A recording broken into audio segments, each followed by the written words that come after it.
Moins de 4 Français sur 10, moins de 4 sur 10 font encore confiance à la presse de grand chemin. Face à ce discrédit massif et devant le succès de la presse alternative, les médias mainstream mènent une guerre totale pour se réapproprier le récit. Ils imposent leur doxa, leur vision mensongère, ils étouffent les voix dissidentes et verrouillent l'information. Dans cette bataille, TV Liberté, première chaîne audiovisuelle alternative de France, subit tous les coups. Coupure de notre chaîne YouTube par le passé, fermeture récente de nos comptes bancaires, invisibilisation systématique. Sur ordre, nous sommes traités par les banques comme des sous-citoyens et nous sommes aussi confrontés à l'injure, à l'omerta et à l'exclusion des débats publics. Mais on ne se tait pas, on ne se vend pas, on informe. Pas de pub, pas de subvention. Pas d'actionnaires, mais 1 million d'abonnés sur YouTube, le double, 2 millions sur les réseaux sociaux et 250 millions de vues en quelques années. Et puis vous les donateurs, vous tous, et une équipe soudée qui enquête, qui documente, qui raconte ce que personne d'autre ne raconte et qui a acquis en 12 ans le sérieux et la crédibilité pour se démarquer du lot commun. Cette liberté a un prix. Pour continuer à produire des enquêtes, des documentaires, des émissions longues pour tenir tête à ces géants, pour sortir financièrement du rouge et bétonner le budget 2026, TV Liberté a besoin de vous. Chaque don, chaque soutien est une arme contre la censure et les dictates, une pierre à l'édifice de la vérité, celle qui rend libre et du véritable pluralisme. Avec votre soutien, délivré du contrôle des banques, mais aussi de l'État, des oligarques, des annonceurs, nous avançons encore et encore. On ne se tait pas, on ne se vend pas, on résiste. Parce que la liberté coûte moins cher que la servitude. Aidez-nous.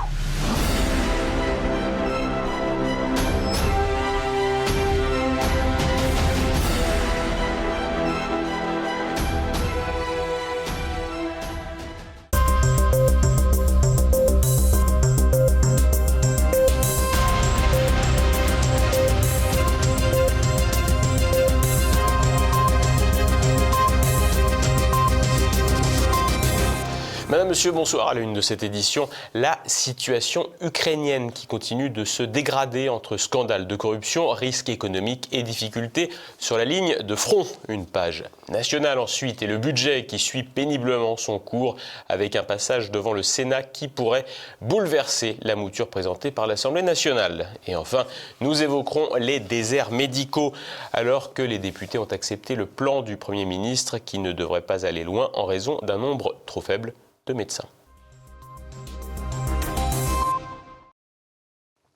L'Ukraine est-elle sur le point de vaciller? Cette rengaine est certes entendue depuis de nombreuses années, mais ces derniers jours, entre scandales de corruption autour de Zelensky, faillite budgétaire et percée russe à Zaporijia, Kiev connaît une véritable turbulence. Nicolas de Lamberterie. Plus de 100 millions de dollars détournés par des très proches du président Zelensky, de surcroît dans le domaine crucial de l'énergie, alors que l'hiver approche et que les coupures d'électricité se font courantes. Voilà le scandale qui pourrait bien faire vaciller, voire faire tomber le président ukrainien. En effet, depuis plusieurs jours, le parquet anticorruption, celui-là même que Volodymyr Zelensky avait tenté de faire fermer cet été car il est tenu par les Occidentaux, a mis à jour un gigantesque système de corruption qui touche deux personnalités très proches du président ukrainien. L'un d'entre eux est Timur Mindich, le producteur de films qui a lancé la carrière artistique de Zelensky. L'autre est Alexander Zuckerman, qui était le comptable de Zelensky. Et fort curieusement, les deux individus ont quitté l'Ukraine 24 heures avant leur arrestation. Des rumeurs disent qu'ils pourraient se trouver en Espagne, où ils possèdent de très belles propriétés, ou bien en Israël, pays dont ils sont également citoyens. En tout état de cause, l'étau se resserre autour du président Zelensky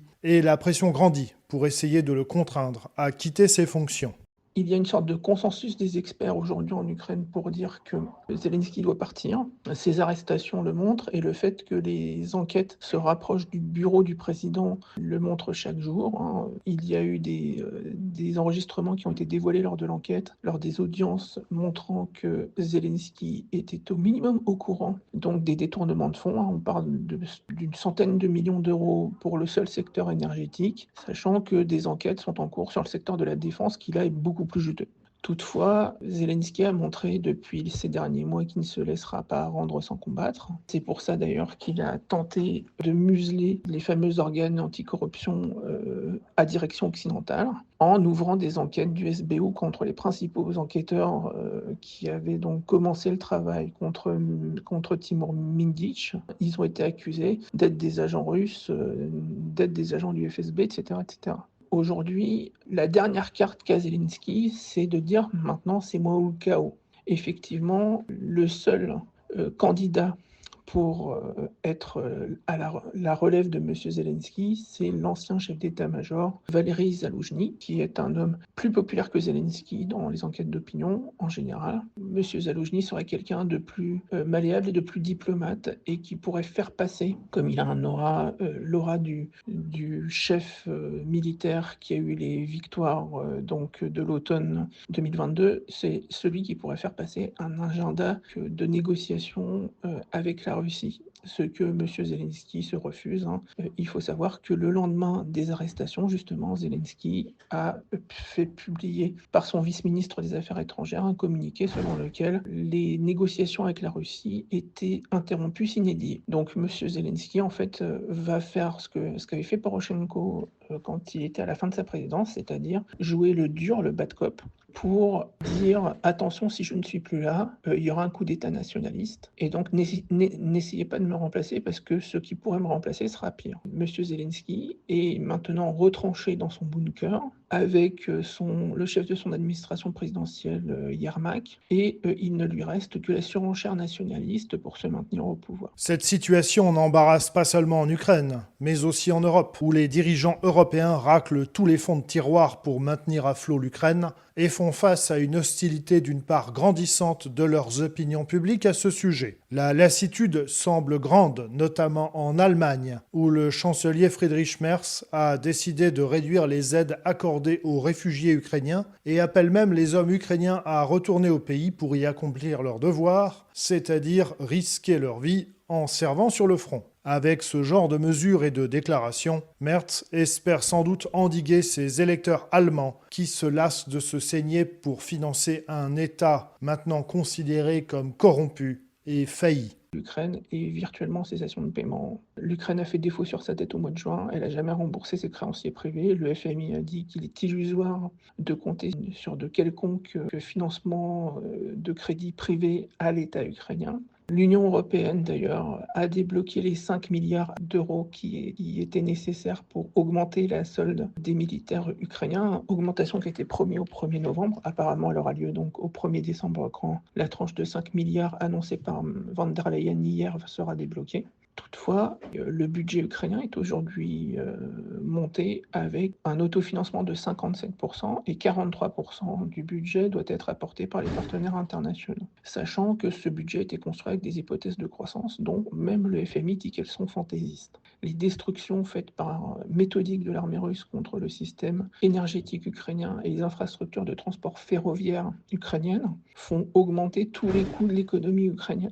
Et donc, les recettes, notamment d'exportation d'acier et d'exportation de céréales, ne sont plus du tout garanties, en fait. Parce que sans électricité, sans transport, sans essence, eh bien, on ne peut pas faire tourner l'économie ukrainienne. C'est d'ailleurs pour ça que les Russes bombardent de façon méthodique ces infrastructures-là pour que l'économie ukrainienne coûte le plus cher possible aux contribuables européens, étant donné que maintenant, on est sûr qu'il sera le seul à payer.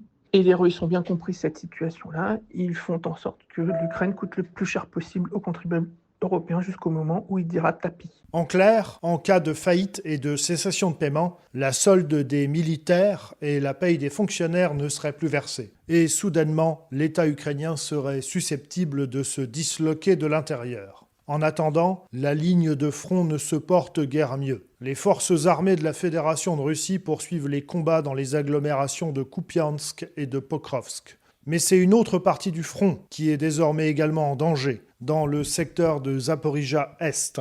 En effet, pour la première fois depuis très longtemps, l'état-major ukrainien a annoncé de lui-même s'être retiré de plusieurs villages qui ont donc été abandonnés aux forces russes. Habituellement, lorsque les Russes conquièrent des localités, ils effectuent une annonce par le biais du ministère de la Défense, et si la situation se confirme, l'état-major ukrainien reconnaît quelques semaines plus tard avoir effectivement perdu le contrôle de telle ou telle localité. Le fait que l'initiative de la communication vienne cette fois-ci des forces ukrainiennes constitue donc un fait assez inédit. Et cela se produit au moment du plus grand scandale politico-financier de la présidence de Volodymyr Zelensky. L'avancée des troupes russes dans le secteur de Zaporijjia laisse entrevoir, au rythme actuel, que l'oblast pourrait être quasiment conquis d'ici une année. Mais il est bien possible que d'ici là, des événements politiques influencent dramatiquement le cours de la guerre.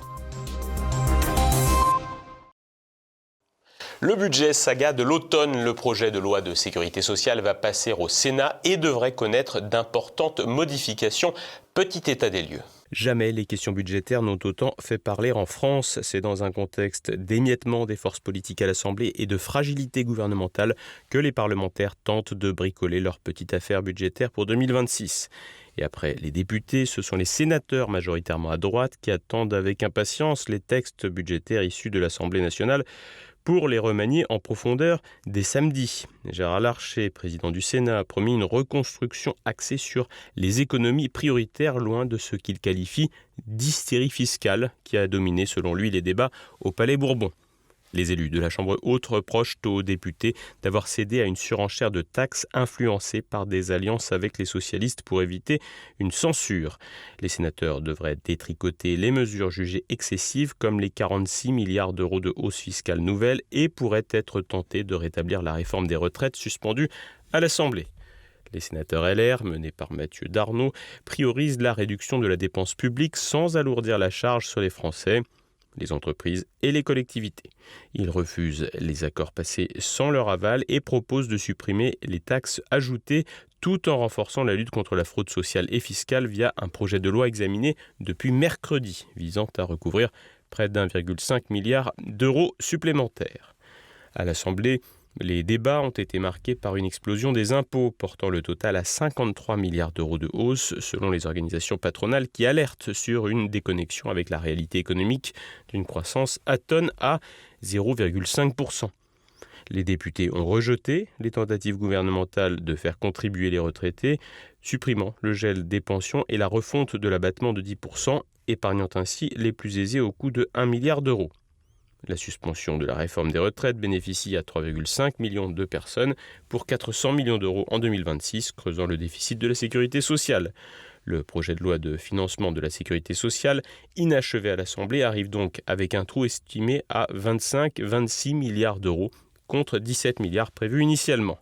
Les entreprises dénoncent de leur côté plus de 10 milliards de charges supplémentaires, étouffant l'innovation et la réindustrialisation imaginaire d'Emmanuel Macron. Au cœur des dépenses, la contribution européenne a, elle, été validée à 28,8 milliards d'euros avec l'opposition du RN et de LFI. Le calendrier reste serré et incertain. L'Assemblée, qui a repris les débats sur le PLF le 13 novembre après une pause pour le PLFSS, ne siégera pas samedi et dimanche malgré plus de 1900 amendements restants sur les recettes, provoquant la colère de la gauche qui y voit une manœuvre pour éviter un vote. Les discussions reprendront donc lundi dès 9h avec un vote solennel prévu le même jour sur la première partie, mais les délais constitutionnels imposent une transmission au Sénat au plus tard le 23 novembre à minuit. Le Sénat examinera ensuite le PLFSS en priorité, suivi du PLF, avant une possible commission mixte paritaire, c'est-à-dire 21 parlementaires de chaque chambre. Sans accord, le gouvernement pourrait recourir à des ordonnances ou à une loi spéciale, voire même au 49.3 en rompant l'accord passé avec les socialistes. Le tout dans un contexte d'impasse politique et de chaos financier, alors que la dette culmine à 3 400 milliards d'euros. Le serpent de mer des déserts médicaux siffle encore. Le Premier ministre Sébastien Lecornu tâtonne pour trouver des solutions à un problème qui ne date pas d'hier. L'Assemblée nationale a validé son projet, mais ses ministres n'y croient pas vraiment, faute de praticiens. Renaud de Bourleuf. Une offre de soins pour chaque Français à moins de 30 minutes de chez lui. L'Assemblée nationale a validé ce projet du Premier ministre lors de l'examen du projet de loi de financement de la sécurité sociale. Cette création d'un réseau de maisons France Santé repose essentiellement sur des structures déjà existantes. Ce texte a été adopté avec une majorité assez large. Problème, même les ministres n'y croient pas vraiment. Quelques jours plus tôt, le ministre de l'Aménagement du Territoire, Françoise Gatel, est revenu sur les 5000 maisons France Santé promises par le chef de gouvernement, un objectif qu'elle juge difficile à réaliser. Aujourd'hui, le numerus clausus ne permet pas de sortir le nombre de médecins qu'il faut. Rappelons que le 13 septembre dernier, Sébastien Lecornu avait assuré vouloir bâtir d'ici à 2027 un réseau de soins de proximité assurant à minima une offre à environ 30 minutes autour de chez soi. Ce réseau serait construit en densifiant celui des maisons France Santé, des structures pluriprofessionnelles introduites dans le Code de la santé publique en 2007. Le Premier ministre a indiqué viser 5000 maisons en 2027, alors qu'elles étaient au nombre de 2501 au 31 décembre 2023. Un objectif difficile à réaliser, comme le reconnaît le ministre Françoise Gatel. Selon elle, la France subit encore les effets du numerus clausus, c'est-à-dire la restriction du nombre de médecins formés, alors même que la population vieillit et que le nombre d'actes médicaux augmente. Le docteur Bernard Cron, vice-président de l'Association des anciens internes, commente les effets du numerus clausus. Il remonte à M. Mitterrand qui avait fait passer le numerus clausus de 8000 à 3500. 3500, on paye maintenant ce numerus clausus trop serré. Il faut prendre des mesures immédiates pour favoriser la médecine, diminuer le nombre d'administratifs. Reste à savoir si députés et ministres trouveront des solutions adaptées. Françoise Gatel a remis sur la table l'idée de mettre en place une promotion de première année de médecine dans chaque département, une idée fustigée par de nombreux professionnels comme étant inutile. Bernard Cron évoque quelques pistes de réforme. Si on veut avoir plus de médecins, il faut réformer l'internat de médecine générale. Il faudrait commencer l'internat de médecine générale, comme c'était le cas pour ma génération. Dès la 5e, 6e année, on gagnerait à ce moment-là 2 ans pour former les médecins. La formation des médecins se fait au lit du malade et pas en théorie à l'université. Et on aurait d'excellents médecins avec un nombre supérieur de 4000 médecins supplémentaires par an si on faisait cette réforme. Si on voulait avoir suffisamment de soignants, il faudrait d'une part que les infirmiers, les infirmières et les paramédicaux soient mieux rémunérés à l'hôpital, ce qui est possible si on diminue de façon très importante le nombre d'administratifs, et d'autre part, mieux payer les médecins, car une consultation à 26,50 €, comme c'était le cas, comme c'est encore le cas, où les malades disent en rigolant « docteur, gardez la monnaie, voilà 30 €.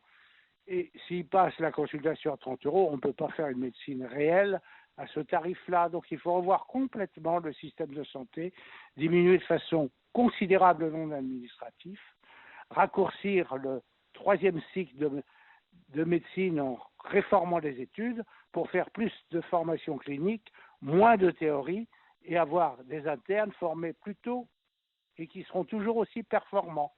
Autant de réformes que le gouvernement en sursis aura bien du mal à mener, si tant est qu'il en ait l'envie. Passons à présent à l'actualité en bref en France. Raciste et manipulateur, le député d'extrême gauche Raphaël Arnaud est contesté dans sa circonscription à quelques mois des élections municipales de 2026. Farid Farissi, militant historique qui a la faveur des militants locaux, a démissionné avec fracas après avoir été écarté par les instances nationales de la France insoumise au profit de la protégée du député, Mathilde Louvain, et en dépit du vote des militants. Dans un communiqué, Farid Farissi accuse Raphaël Arnaud de méthodes autoritaires, de violences verbales, d'intimidation et d'humiliation constante, créant un climat interne invivable. Plus croustillant encore, Farid Farissi, issu de la communauté maghrébine, dénonce aussi un racisme latent. Raphaël Arnaud traiterait, je cite, « les Arabes comme des larbins » sans leur accorder de responsabilité. Farid Farissi, qui entend lancer un nouveau mouvement, évoque également des mensonges sur une condamnation judiciaire passée de Raphaël Arnaud pour agression. Ce dernier, issu d'un groupuscule Antifa essentiellement composé de blancs, a été élu en 2024 après un parachutage. À gauche toujours, avec les écologistes cette fois. Jeudi, Hassen Hamou, ancien chef de file d'Europe Écologie Les Verts pour les municipales à Marseille, était convoqué devant le tribunal correctionnel. Il est accusé d'incitation d'un mineur par un majeur utilisant un moyen de communication électronique à commettre un acte de nature sexuelle, des faits remontant à juin 2024. Le parquet a requis 18 mois de prison avec sursis probatoire à l'encontre d'Hassen Hamou, avec interdiction d'exercer une profession en contact avec des mineurs. Le tribunal correctionnel rendra son jugement le 16 décembre. L'affaire a bien empoisonné la préparation des élections municipales pour la gauche, conduisant Hassen Hamou à se retirer de la liste menée par le maire sortant Benoît Payan. Et en parlant des élections municipales, les maires sont plus nombreux à vouloir rempiler pour un nouveau mandat. Selon une étude réalisée en partenariat avec l'Association des maires de France, 57,8% des édiles interrogés affirment vouloir se représenter lors des élections municipales des 15 et 22 mars 2026. Il n'était que 49% à la même période en 2019, avant le scrutin de 2020. Notons que cette enquête porte sur les communes de moins de 30 000 habitants, ce qui représente 99% de l'ensemble des municipalités. Une motivation qui ne cache pas des difficultés telles que le manque de moyens financiers, une complexité administrative avec une répartition floue des compétences et des dissensions au sein des conseils municipaux. L'enseigne Carrefour, un carrefour des hommes d'affaires. Mercredi, le groupe de grande distribution a annoncé que la famille libanaise Sadeh, propriétaire de l'armateur marseillais CMA CGM, avait pris une participation de 4% à son capital. Il compense ainsi le retrait de Peninsula, la holding de l'homme d'affaires brésilien Abilio Diniz, décédé en février 2024, dont les héritiers se sont désengagés. Rodolphe Sadeh s'étend ainsi à la grande distribution après avoir mis la main sur Altis Media, prenant ainsi le contrôle de BFM TV et de RMC. L'actualité internationale en bref. Réarmement outre-Rhin, les partis de la coalition au pouvoir en Allemagne ont annoncé jeudi un accord sur un service militaire volontaire destiné à renforcer la Bundeswehr en sous-effectif chronique. Ce dispositif, porté par le ministre de la Défense, le social-démocrate Boris Pistorius, impose à tous les hommes de 18 ans un examen médical et un questionnaire sur leur disponibilité et leur motivation à servir. L'objectif est d'attirer plus de volontaires sans recourir à un tirage au sort ou à une conscription obligatoire, bien que cette option ne soit pas écartée si les recrutements sont insuffisants. Le chancelier Friedrich Merz vise à bâtir l'armée conventionnelle la plus puissante d'Europe face à ce qu'il considère comme la menace russe, et cela avant 2029, ce qui semble un peu audacieux. Les dépenses militaires ont déjà augmenté avec une aide accrue à l'Ukraine. Actuellement, la Bundeswehr compte 182 000 soldats d'actifs et 49 000 réservistes. Investissement massif dans l'IA. La start-up d'IA Anthropic annonce un investissement de 50 milliards de dollars dans des centres de données aux États-Unis via un partenariat avec le britannique Fluidstack. Les premiers sites au Texas et dans l'État de New York entreront en service en 2026 avec d'autres à suivre. Ce projet axé sur l'efficacité pour les charges de travail d'Anthropic, créateur de l'assistant Claude, vise à maintenir l'IA américaine aux avant-postes et à accélérer les découvertes scientifiques selon le PDG de l'entreprise, Dario Amodei. Cet investissement générera 800 emplois permanents et plus de 2000 postes de construction, ce qui est peu pour 50 milliards de dollars. Cette frénésie reflète celle des géants de l'IA. OpenAI prévoit 1400 milliards en puces et data centers de son côté. Mais les marchés s'inquiètent puisqu'Anthropic devrait demeurer non rentable jusqu'en 2028. Ces paris pharaoniques jouent sur une demande explosive au risque d'un emballement financier et de se retrouver dans une fameuse situation de bulle. La guerre, un business à tous les étages. Une enquête judiciaire a été ouverte par le parquet de Milan contre des Italiens soupçonnés d'avoir participé à des safaris humains durant le siège de Sarajevo entre 1992 et 1996. Ces riches amateurs d'armes auraient payé entre 80 000 et 100 000 euros aux forces serbes de Bosnie pour tirer sur des civils depuis les collines environnantes. Accompagnés par des milices, ils sont accusés d'avoir visé des cibles avec une grille tarifaire macabre, plus cher pour les enfants, gratuit pour les personnes âgées.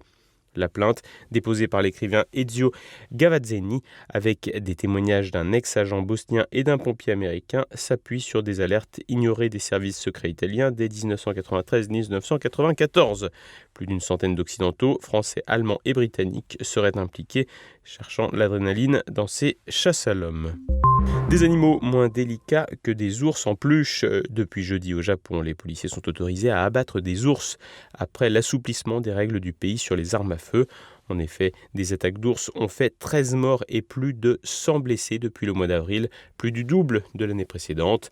Des incidents devenus presque quotidiens avec des ours errants dans des zones résidentielles, entrant dans des maisons, dévastant des supermarchés ou même s'approchant d'écoles. Demain, pour le Samedi politique, Élise Blaise reçoit le criminologue Xavier Hofer pour dresser le bilan de la politique antiterroriste 10 ans après les attentats de Paris. Dimanche, les conversations et Terre de Mission. Lundi, dès 7h, un Zoom avec Laurent Gay pour son petit manuel pour avoir foi en la vie. C'est la fin de cette édition. Merci de votre fidélité. À lundi.